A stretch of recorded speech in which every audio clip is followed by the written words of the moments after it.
é o Evangelho segundo Jesus. Jesus Cristo, o Cristo de Deus, o Cordeiro da cruz. E hoje eu quero ler para nós todos, em todas as plataformas que agora se conectaram conosco, e Portal Caio Fábio, Facebook e agora o YouTube está nos assistindo só no momento devocional. Eu quero que fique claro para todo mundo. Depois, quem estiver me assistindo no YouTube quiser continuar, deve vir para o Portal Caio Fábio ou para uma outra plataforma que esteja nos reproduzindo, como o Facebook, por exemplo, ou mesmo o Twitter. Ora, Marcos 8,14.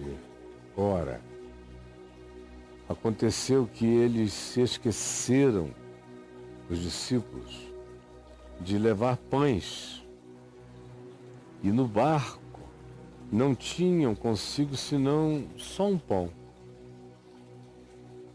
Então Jesus lhes preveniu, dizendo: Vede, guardai-vos do fermento dos fariseus, que é a hipocrisia, e do fermento de Herodes, que é igualmente a manifestação política e hipócrita, feita de mentiras.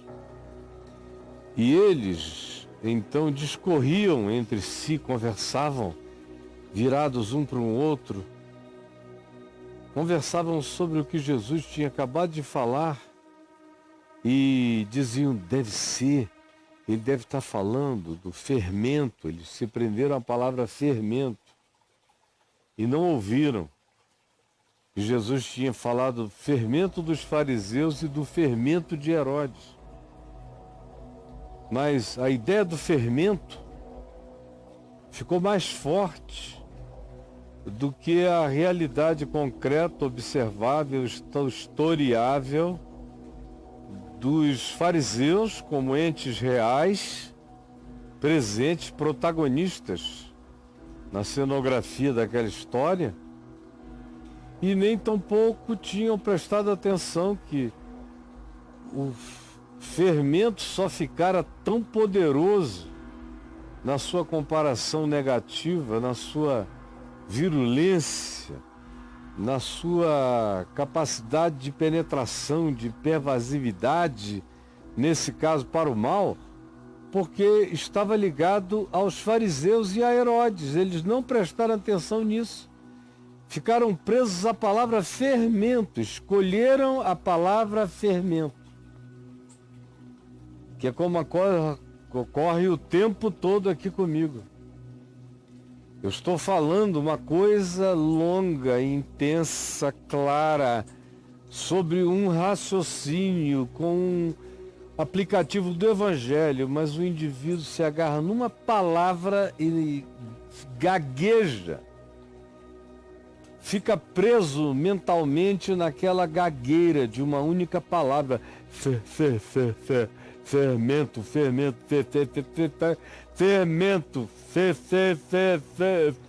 fermento.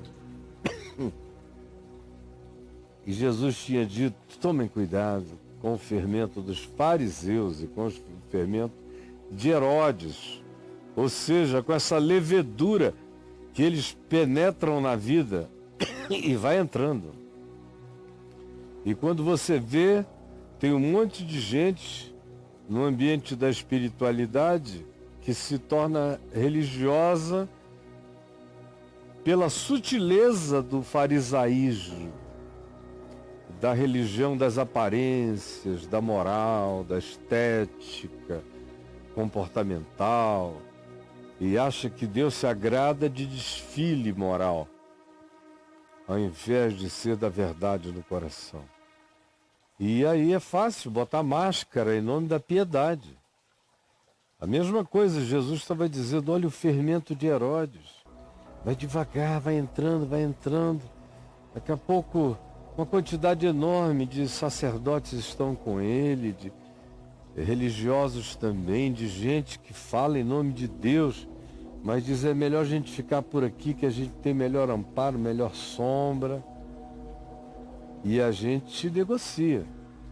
Tomem cuidado. Mas eles escolheram ouvir a palavra fermento. E olha a conclusão. A conclusão foi, ele está falando isso porque a gente só tem um pão.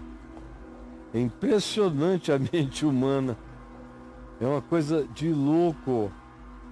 Você explica, ó, cuidado com o fermento dos hipócritas religiosos e com o fermento dos hipócritas políticos, que fazem qualquer coisa para cooptar e enganar vocês. Aí eu me viro para o Braulio e disse, Jesus falou isso, sabe por quê? É porque eu estou comendo muito pão de manhã. Estou comendo muito pão. Adoro uma casquinha de pão sem miolo. Bem crocante, queimadinha, quase pretinha. Passar uma manteiguinha ali. Foi por isso que Jesus falou comigo, eu estou comendo muito pão. Era a mensagem dele. Vocês vejam os nossos processos cognitivos, seletivos, como a gente só ouve o que quer, só vê o que quer, só entende o que quer. É verdade. É uma insistência de Jesus no Evangelho o tempo todo.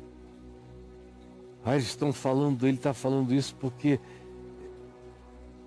a gente só tem um pão.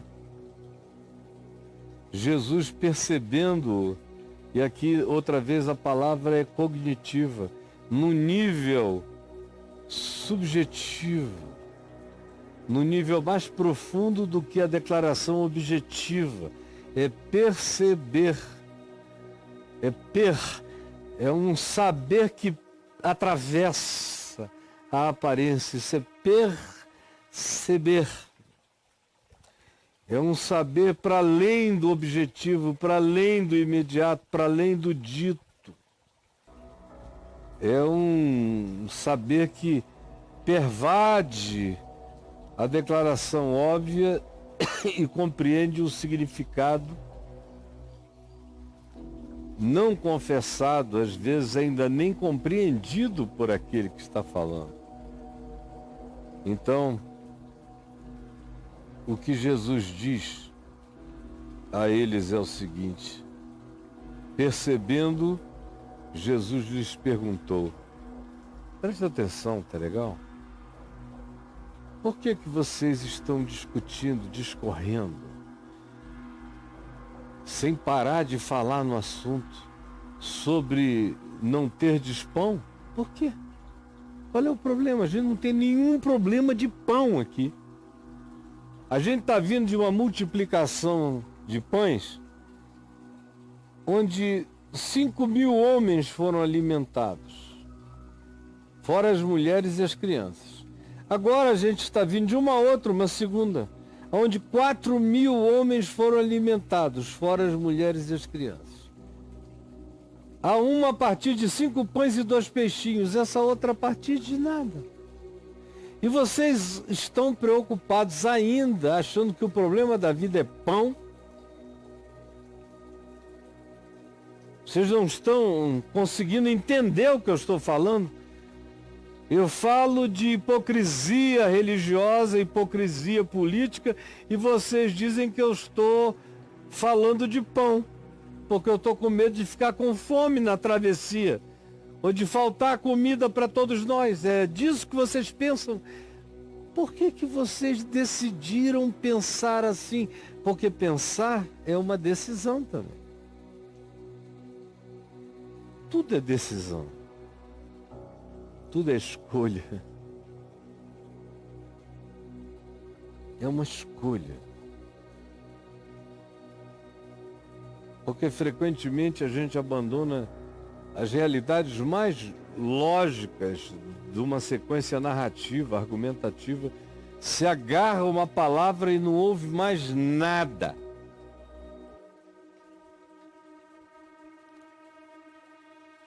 Por que discorreis sobre o não terdes pão? Perguntou Jesus. Ainda não considerastes? Não considerastes a história, as proporções, se eu estou preocupado com ter pão ou não ter pão? Não compreendestes? Não compreendestes? O processo cognitivo de vocês está embotado assim, seletivo, nesta ordem? Ou existe um bloqueio cognitivo de compreensão? Ou ainda, por último, tendes porventura o coração endurecido? O que é aquilo que mais explica o olhar cognitivo seletivo. É quando meu coração está bloqueado, fechado. Às vezes fechado por traumas, abusos sofridos, medos, frustrações que a gente não quer que se repitam nunca mais. Então, qualquer coisa parecida com aquilo a gente bloqueia. Tendes o coração endurecido por mágoa, por ressentimento, por decepções passadas que parece que não permitem que a gente atualize nunca mais a graça de Deus na vida de ninguém. E a gente cai no fatalismo negativista, perde toda a esperança na transformação humana, no milagre, na conversão. Então o coração, nesse estado, fica duro. Duro para com o próximo, duro para com a vida. Quem perde o olhar do milagre se torna extremamente mesquinho, pequeno e cognitivamente falando, bloqueado e entupido. Eles estão vindo de 2 milagres de multiplicação de pães. E ainda assim não creem em milagres, porque de 5 pães e 2 peixinhos se multiplica comida para milhares de pessoas, e de quase nada se faz comida para mais de 4.000 homens, fora mulheres e crianças. Como é que um pão não ia ser um exagero de contribuição para dividir comida para 13? Se a gente levar em consideração as regras de proporção, se Jesus multiplicasse aquele pão na mesma medida em que ele multiplicou pães e peixes para dar de comer a milhares de pessoas, aquele barco iria afundar na mesma hora, só um navio para levar a quantidade de pães. Mas nem no nível da proporção eles estão sendo lógicos. É terrível esse estado. É terrível essa situação. Quando a mente da gente entra em estado de bloqueamento mesmo, e o coração de empedramento, o cara pode chamar isso de meu trauma, mas é endurecimento, enrijecimento. E piora você para tudo quanto demande amor, compaixão, esperança e fé na vida. Destrói você para o melhor da vida, quando o seu coração cai nesse estado de endurecimento. Significa que você é um automutilado, você se torna, porque esse olhar cognitivo tão seletivo, seja ele fruto do que seja, ou sendo ele ainda resultado do endurecimento do coração, atrapalha a sua existência por inteiro, tira de você a natural intuição, tira de você a intuitividade cognitiva plena, reduz você, seu mundo, sua percepção. Por isso é que Jesus diz: tendo olhos, não vedes. Por quê? É porque há bloqueio, há trauma e há coração endurecido. Tendo ouvidos, não ouvis, só ouvis o que escolheis ouvir. Bem-aventurado é aquele que ouve tudo quanto está dito e falado, explicitado para ser ouvido e compreendido. Bem-aventurado é aquele que não foge de nenhuma compreensão. Não lembrais, é outra pergunta, não lembrais, não exercitais a memória? Ou será que vocês só têm memórias negativas? Não conseguem exercitar nem evocar lembranças construtivas? Não lembram mais dos 2 milagres? É o milagre que mantém a perspectiva da existência aberta. Quem não crê em milagres, quem não crê na possibilidade das surpresas súbitas na vida, está perdendo a aventura de viver. Não lembrais? Não lembrais? Não lembrais?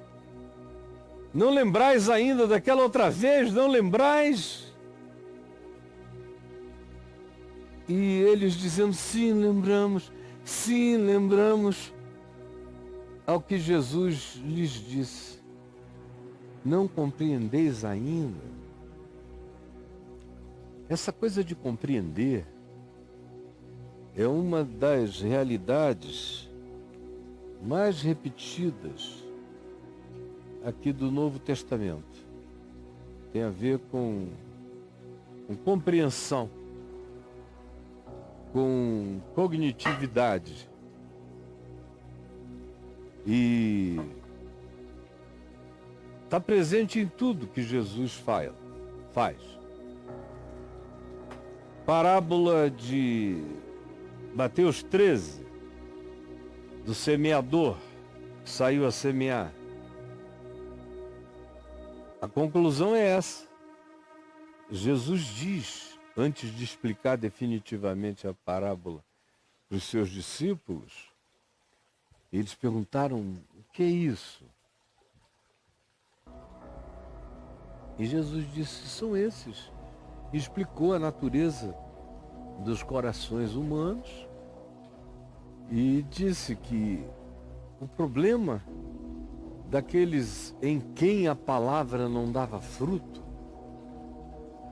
é que eles, tendo ouvidos, não ouviram, tendo olhos, não viam, e tendo coração, não queriam discernir, nem perceber. Por quê? Porque ouvem de mau grado. O processo cognitivo, Jesus diz, é totalmente bloqueado quando a gente ouve de mau grado. Isso é assim em relação ao Evangelho. A gente ouve de mau grado, ele não produz nada na gente. Imagina em relação ao próximo, ao outro. Tem gente que a gente só ouve de mau grado. De vez em quando eu preciso fazer esse teste, de vez em quando, todo dia. Dizer: meu Deus, eu estou de mau grado, total mau grado, quando eu ouço essa pessoa falar, um político, por exemplo.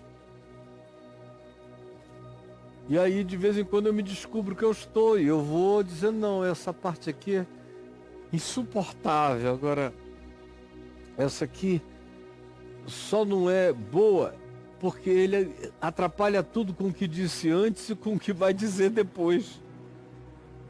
Mas eu fico fazendo esse exercício o tempo todo para tentar não ouvir de mau grado a priori. Tentar dar uma chance todo dia de novo para ver se eu estou ouvindo bem, se eu estou entendendo direito, ou se o meu preconceito, a minha preconcepção, a minha predefinição, o meu fatalismo negativo é tão horroroso que a outra pessoa já nem existe para mim. Tudo que existe é apenas o que eu projeto sobre o que eu penso dela. E aí eu não vejo mais ninguém. Como também quando a pessoa está fanática. Só vê o que quer. Aí diz, ai, meu guru, meu santo, meu profeta, meu divino, minha revelação celestial és tu. Só vê isso, só enxerga o que quer enxergar, pensa que aquele ente é um ser mineral feito de outra energia, de outra natureza, e no dia que descobre a primeira caquinha dele, ou todas as cacas, fica escandalizado. Cara, bota todo mundo do tamanho que todo mundo tem, todo mundo é apenas gente, todo mundo é apenas homem, não serve idolatria para ninguém. O idólatra perde o sentido cognitivo. Totalmente. O fã não enxerga nada.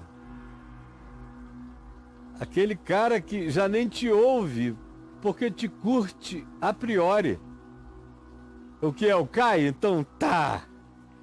É o meu pior seguidor. Porque não me ouve mais. Ele concorda comigo antes de saber o que eu vou dizer. E às vezes eu tenho algo para dizer que eu quero que o moleste, para ele ver que não cresceu bastante. Ele só gosta de mim, mas eu quero é que ele cresça no Evangelho, além de gostar de mim. E tem aqueles que me abominam, que me aborrecem. E não importa o que eu diga, que faça o anjo Gabriel delirar e falar em línguas. E faça o arcanjo Miguel voar e dar piruetas celestiais de felicidade. Não interessa, o indivíduo de mau grado que me ouça vai dizer que é uma heresia perversa, destruidora da fé. Porque ele não gosta de mim. Foi o que Jesus disse, vocês têm o direito de não gostar de mim, mas pelo menos ouçam a palavra do meu Pai, porque não é minha, é daquele que me enviou. Jesus deu desconto de todo o problema psicológico, ciúme, a cara, a diferença cultural, estética, tudo isso, tudo bem. Agora fecha o olho. Vá para um podcast, então. Tente ouvir, não a voz, porque pode ser que você diga, nem da voz eu gosto. Ouça a palavra. Jesus disse, porque essa é do meu Pai que está nos céus. Que é para que, por causa de preconceito para com o mensageiro, você não deixe de ouvir a mensagem que lhe foi enviada. Esse processo cognitivo, sobre o qual Jesus fala, ele diz que é tão poderoso, e ele repete tanto isto, que ele diz, as pessoas fazem isto de mau grado, ouvem de mau grado, para que porventura, de fato, vendo o que há para ver e ouvindo o que há para ouvir e entendendo o que há para entender e compreender, elas não fiquem num estado de inevitabilidade de conversão. E elas não querem chegar até esse nível da inevitabilidade da decisão da conversão, porque elas não querem mudar. Elas não querem ser curadas, elas não querem ser transformadas. São como mortos que não querem ressuscitar. São como doentes que não querem se curar. São como cegos que não querem ver. Surdos que não querem ouvir. São como burros que não querem compreender. São como pedras que não querem se encarnar, se sensorializar, perceber e sentir. Há vários episódios no Evangelho onde Jesus volta para a mesma questão. Em João ele pergunta: por que vocês não compreendem a minha linguagem? É a mesma pergunta cognitiva. Por quê? E ele lá mostra alguns bloqueios de compreensão. Coisas que, João 8, coisas que estando presentes em nós, bloqueiam o entendimento. E naquele caso lá, todas elas têm a ver com dogma religioso, com dogma de supremacismo étnico, minha raça é superior, e dogma de religiosidade superior à compreensão de qualquer outro indivíduo. Ele diz: isso aqui é o que bloqueia a compreensão da minha linguagem, vocês não me entendem mesmo, porque vocês são assim. E vocês se tornaram, ele agrega uma outra coisa, indivíduos letristas e literalistas em tudo. Não compreendem uma imagem, uma figura, uma metáfora, uma parábola, uma simbolização, uma arquetipia, não compreendem nada, são ogros grotescos. Você tem que falar com eles esculpindo com cisel palavras na pedra do seu coração, do contrário, nada relacional, sensorial, cognitivo, sutil, penetra a alma deles, porque eles estão bloqueados por todos os dogmas que os entupiram. E Jesus, na ressurreição dele próprio, diz que esse fenômeno de bloqueio cognitivo estava presente também. Porque como todos eles tinham se arrependido de terem traído, negado ou fugido de Jesus quando ele foi preso e morreu na cruz, a culpa da fuga impedia eles de verem a ressurreição. Em segundo lugar, porque a ressurreição é tão inusitadamente impossível que eles também nunca conseguiram crer nessa possibilidade.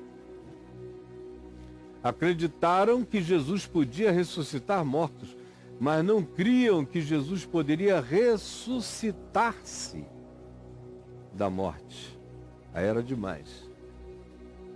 Jesus tinha que estar vivo para ressuscitar Jesus morto. É o pensamento deles, o processo cognitivo. Jesus só pode ser Jesus com o poder de Jesus se Jesus estiver vivo como um humano entre nós, porque se ele morrer, ele deixa de ser o Jesus que ressuscita mortos. Portanto, não pode ressuscitar-se. É um processo cognitivo limitado, mas é. E por esse processo eles se impediram de ver. Toda hora se diz que Jesus apareceu a eles e de saída eles não reconheceram.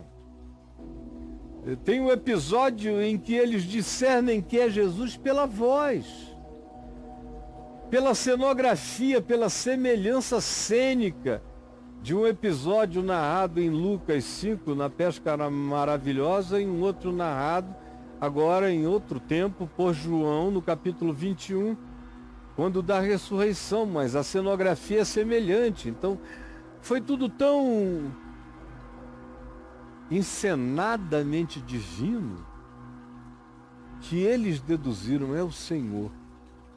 Mas chegaram na praia e João diz que Nenhum deles tinha coragem de perguntar: és tu mesmo?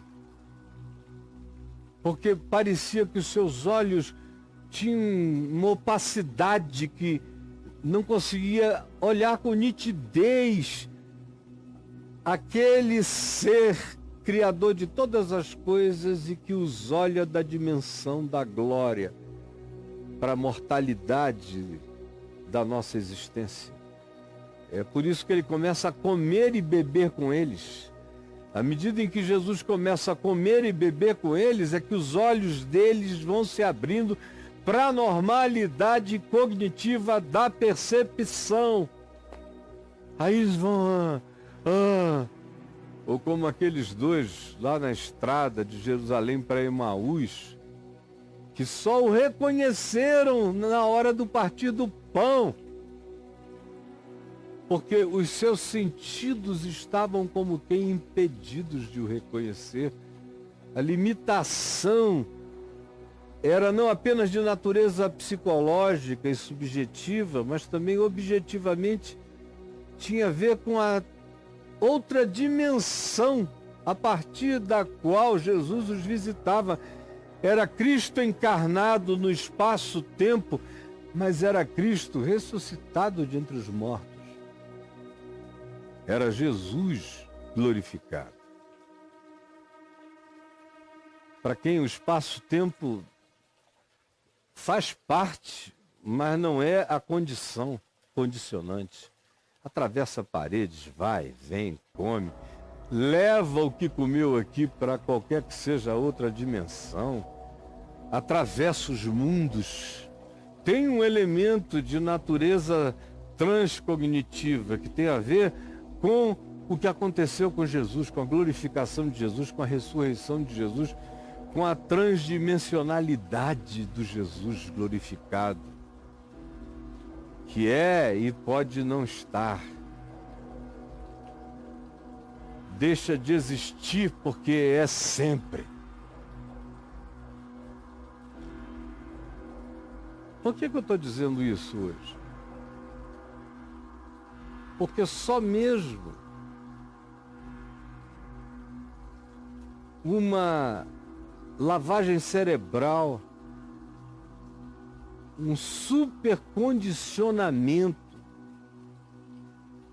ou um treinamento no medo, na culpa, no juízo, no dogma, é que pode fazer com que você tenha ficado assim, tão sem capacidade cognitiva, de compreensão, de entendimento, de conhecimento. Morreram todas as percepções, entupiram-se os seus sentidos. Você não vê o que está claro, não ouve o que é óbvio, não discerne o que é simples. Por quê? Qual é o trauma? Qual é o malgrado? Qual é a implicância? Quais são os preconceitos? Quais são os filtros impeditivos? Ninguém está chamando você para se apaixonar pelo mensageiro, mas para ouvir a mensagem. Ou será que o seu coração está empedernido? Ficou como esse coração aqui, que eu achei numa praia do outro lado do Rio Negro, em Manacapuru. Um coração de pedra. Ou tendes o coração endurecido? Senhor Jesus, eu te peço, eu te imploro, que tu desendureça o nosso coração de pedra, que tu nos dês bom grado, um coração bom e grato para ouvir a tua palavra. Eu te rogo que tu nos salves de todos esses entupimentos sensoriais. Quando a gente fica impedido mesmo, bloqueado, cego, surdo, mudo e estúpido pro óbvio da tua revelação. Por favor, ajuda-nos a crermos que nós podemos estar neste estado. Salva-nos de pensarmos que não. São os outros que ficam assim, nós não. Salva-nos, senão não haverá salvação para nós, porque nós nunca nos enxergaremos, nunca nos conheceremos, nunca nos perceberemos, porque quem não conhece e não admite conhecer aquilo que se apresenta diante dos sentidos objetivamente, do lado de fora, como era o caso deles, quanto a não terem pão e a selecionarem o que queriam ouvir, muito mais ainda é diante do trauma daqueles que não ouvem o Evangelho por causa do trauma que a religião lhes causou. E aí o coração se embrutece. E o indivíduo um dia acorda com esse coração bruto e diz: Deus morreu. E morreu mesmo. Porque não pode haver Deus para quem foge da luz, da verdade, da revelação, da compreensão iluminada. Por favor, permite que muitos estejam entendendo e que um milagre os acorde. Que um milagre os acorde, os desperte, os chame de volta à vida e ative o processo de compreensão, de cognição de cada um desses que estão bloqueados, mas que foram feridos pela verdade, descascados pela misericórdia. É o que eu te peço, em nome de Jesus. Amém.